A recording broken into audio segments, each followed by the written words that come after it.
নমস্কার, নেতা নয় জনতায় আপনাদের স্বাগত। আপনাদের সঙ্গে আমি ইরন রয়েছি। আজ আমি বহরমপুরে। বহরমপুর, তুমি কার? অধীর নাকি ইউসুফ নাকি নির্মল সাহার? তার কারণ বহরমপুর লোকসভা ভোটে ত্রিমুখী লড়াই। পরিসংখ্যান কি বলছে, আমজনতা ভোটের আগে কি ভাবছেন, সব নিয়ে নেতা নয় জনতায় কথা হবে। কারণ নেতা নয়, শুধু জনতাই বলবে বহরমপুরে এবার কে জিতবে, কে হাসবে আর কে পরাজয় গ্রহণ করবে।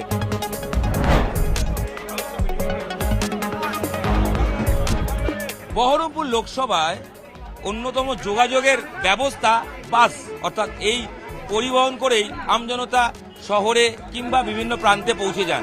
নেতা নয় জনতায় আমরা বহরমপুরের বাসে চড়বো, জানতে চাইবো ভোটের আগে তারা কি ভাবছেন। আসুন দাদা, ভোট তো এসে গেল, লোকসভা ভোট আসে, বিধানসভা আসে, পঞ্চায়েতে ভোট হয়, ভোট দেন তো। এবার লোকসভা ভোটে ইস্যু কি কি ইস্যু মাথায় রেখে ভোট দেবেন? এত দুর্নীতি চলছে, সবকিছু দেখে আর কি বলবো। এই আপনার একটা চুরি চামারি সব জায়গায় চলছে। এবার ভোট এখন দেখে শুনে দিতে হবে। অধীর বনাম ইউসুফ, লড়াইটা কিরকম হবে? হাড্ডাহাড্ডি নাকি অধীর অ্যাডভান্টেজ? বহিরাগত এমএলএ মানে যে দাঁড়াচ্ছে যখন এখানে, আমার তো মনে হয় না হাড্ডাহাড্ডি কিছুই হবে। অধীর রঞ্জন চৌধুরী। বহিরাগত কাকে মনে হচ্ছে? ডেফিনেটলি আপনার ইউসুফ পাঠান তো এখানকার নয়, সে ওখান থেকে এসে এখানে কাজ করতে পারবে। সে 5 বারের এমপি অধীর চৌধুরী, কেন মানে ওনার এই এত আধিপত্য কেন মনে হয়? কাজকর্ম করেন, মানুষের পাশে থাকেন, এটাই। গরম বেড়ে গেছে তাই তো? অবশ্যই বেড়ে গেছে। ভোটের গরমও তো বাড়তে শুরু করেছে যখন লড়াইটা দেখেছেন অধীর চৌধুরী বনাম ইউসুফ পাঠান, আবার নির্মল শাহ। তো এই বহরমপুর তুমি কার কি মনে হয় বলুন তো? এই ভোটের এই যে লড়াইটা, সবচেয়ে কি হাই ভোল্টেজ কেন্দ্র বহরমপুর? এখন এই মুহূর্তে তো এই এলাকায় দেখে তো মনে হচ্ছে বহরমপুরই হাই ভোল্টেজ এলাকা, এই আমাদের ডিস্ট্রিক্ট টাউনের মধ্যে। অধীর চৌধুরী আর ইউসুফ পাঠান। ইউসুপ পাঠান তৃণমূল এর আগে কখনো এই সিটে জেতেনি, তাকে ইউসুফ পাঠানকে টিকিট দিয়েছে। ক্রিকেটার, 2টো বিশ্বকাপ জিতেছে। কি মনে হয় লড়াইটা হবে? রাজনীতির খেলায় কি হবে না হবে বলা খুব মুশকিল, আমরা সাধারণ মানুষ তো। এখন বাজারের এমনি সাক্ষাৎ আমরা আলাপ আলোচনায় যেটুকু বুঝি, অধীর কিছুটা হলেও এগিয়ে থাকবে। উনি তো আননোন পার্সন। এখন মানুষ, এখন যদি মানুষ হিসাবে দেয় তাহলে হয়তো ভোটটা হয়তো এই দিকেই আসবে, অধীরের দিকে। আর যদি পার্টি হিসাবে দেখে তাহলে হয়তো পাঠানের দিকেই যাবে। অনেকে বলেন অধীর চৌধুরী নাকি রবিনহুড, তাই কি? মানে মানুষের জন্য কাজ করেন? শোনা কথা আমি যেটুকু জানি। আমার তো কি শুনেছেন? ওই যে আপনি যেটা বললেন সেটাই শুনেছি। আচ্ছা, মানুষের উপকার করেন জানেন? সেটাও শুনেছি, উপকার মানুষের করেছেন। এখন করেন কিনা জানি না, তবে আগে আমি যখন ছোট ছিলাম শুনতাম যে অধীর চৌধুরী অনেক উপকার করতেন।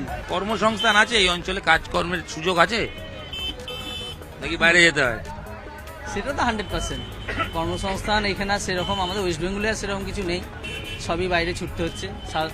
সাধারণ মানুষদের জন্য তো খুবই অবস্থা খারাপ। শুনেছেন অধীর বনাম ইউসুফ পাঠান, এটা লড়াই কিরম শুনে কি মনে হচ্ছে বলুন তো? তো সৌরভ গাঙ্গুলি বলে দিয়েছে। কি বলেছে? সৌরভ গাঙ্গুলি বলে দিয়েছে যে ইউসুফ পাঠানকে বেটলির সামনে ফেলে দেওয়া। এর থেকে তো পরিষ্কার। বহরমপুর পিছে কি অধীর চৌধুরী ব্রেটলি? অবশ্যই অবশ্যই। বিধানসভা হলে বিজেপি জিতেছে বহরমপুরে, বহরমপুর কেন্দ্রে।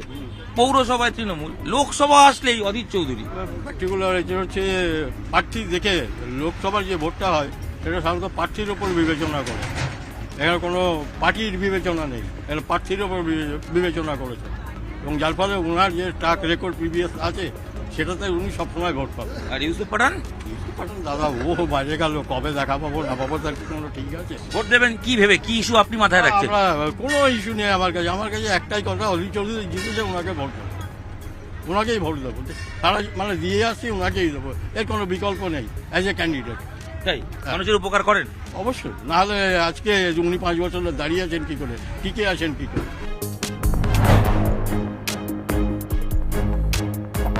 বাস ছুটে চলেছে কান্দির পথে, আর আমরাও নেতা নয় জনতায় কথা বলে চলেছি আম জনতার সঙ্গে। ইউসুফ পাঠানকে চেনেন?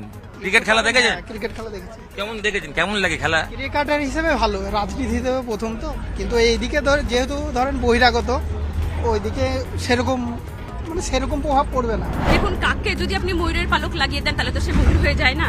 কাকে? সেটা আপনি খুব ভালো বুঝবেন। কাজে যার যেটা গ্রাউন্ড সে সেই গ্রাউন্ডে খুব ভালো খেলবে, সে যেমনই খেলোয়াড় হোক, এটাই বলার, আর কিছু না। তাৎপর্যপূর্ণ মন্তব্য। কাককে পালক লাগালে ময়ূর হয় না। বুঝতে পারছেন নেতারা আমজনতা কি ইঙ্গিত করছেন?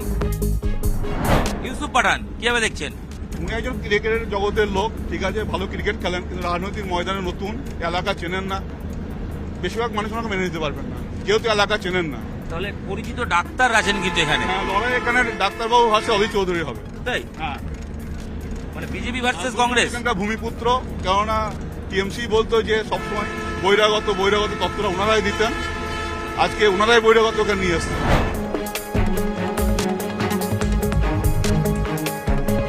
এই যে বাসে আমরা যাচ্ছি তার যে সারথি, সেই সারথি কি ভাবছেন আসলে একটু কথা বলি। অধীর চৌধুরী, তাকে কিরম লাগে? ও লোক ভালো, হ্যাঁ?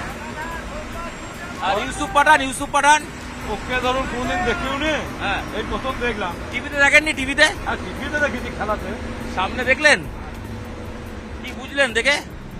লড়াই হবে, লড়াই হবে, অধীরই জিতবে। ভোট দেবেন কি ভেবে? কি উন্নয়ন চান? আমাদের ভোট হবে না, কেন? আমরা ভোটে গাড়ি নিয়ে চলে যাই। যা ভোট দিতে পারেন না?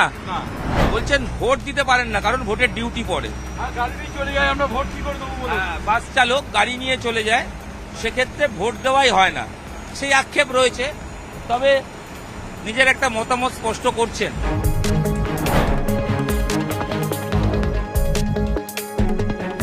অধীর চৌধুরী বনাম ইউসুফ পাঠান লড়াই, কি মনে হচ্ছে? আমরা ইউসুফ পাঠানকে ছাড়া কাউকে চিনি না। মমতার চিহ্ন যেখানে পাবো আমরা ভোট দেবো। আচ্ছা, প্রার্থীটা ম্যাটার নয়, প্রার্থীটা বড় কথা না। 5 বার জিতেছে অধীর চৌধুরী, 5 বার। কি মনে হচ্ছে?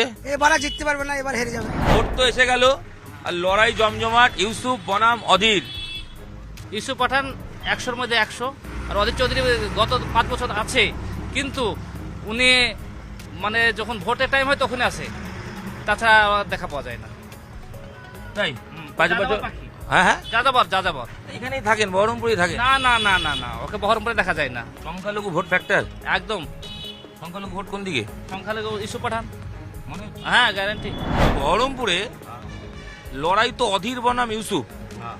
অধীর চৌধুরীর সাম্রাজ্য বা অধীরের এরিয়া বলা হয় বহরমপুর। এবার কি মনে হচ্ছে, ডবল হ্যাট্রিক হবে নাকি ইউসুফ 6 মেরে দেবে? ইউসুফ 6 মেরে দেবে মনে হচ্ছে। মনে হচ্ছে। কেন? ওই যে মমতা ব্যানার্জি বহু কাজ করেছে, বহু লোকের উন্নয়ন করেছে, একদম মেয়ে ছেলে থেকে বহু লোকের উন্নয়ন করেছে। এর জন্য ইউসুফকে সুন্দরভাবে লোকে ভোট দিয়ে দেবে। অনেকে বলছেন ইউসুফ পাঠান নাকি বাইরে থেকে এসছে। বাইর বলে তো কোনো কথা নয়, এটা হচ্ছে মমতার অনুদান। মমতা যেখানে বলবে সেখানে দেবে। কে ইউসুফ কে পাঠান ও সব দেখবে না। কিন্তু লোকসভা ভোট তো দেশের ইস্যু, এই যে মোদি গ্যারান্টি, ওগুলো এখানে হয়েছে না, অধীর রঞ্জন চৌধুরী বলে বহু কাজ করেছে এরকম শোনা যায়। তা ওর যে এমপি কোটা, আমার বাড়ি হিজল অঞ্চল, হিজল নতুন গ্রাম, আমি অধীরের পার্টি করতাম, ওর লেগে পুলিশে ধরা খেয়েছি, কখনো সাড়া দেয়নি। বলেছে তোদের লেগে ঘটি বাটি বিক্রি করে দেবো, এই কথা বলেছিল অধীর রঞ্জন চৌধুরী। উনি খরচ করেন না এমপি ফান্ডের টাকা? না, কই দেখলাম না তো, আমি কোথাও দেখলাম আচ্ছা, না। লোকসভা ভোট আসলে উনি জেতেন, কিন্তু বিধানসভায় দেখা যায় বহরমপুরে বিজেপি জিতেছে বিধানসভায়। বহরমপুর আর বাকি কেন্দ্রগুলো তো তৃণমূলের আধিপত্য বেশি, পৌরসভায় তৃণমূল, কিন্তু লোকসভা আসলেই সবাই কংগ্রেস। কেন? না, কংগ্রেস হবে না, ওই ফ্যাটা চলবে না। ওইটা ভাঁওতা বহুত মেরেছে ও, সেই ভাঁওতাগুলা মানুষ বুঝে ফেলেছে, আর ওই ভাঁওতা চলবে না। গরম বাড়ছে আর সঙ্গে ভোটের গরম। বহরমপুরে কোন গরম বেশি?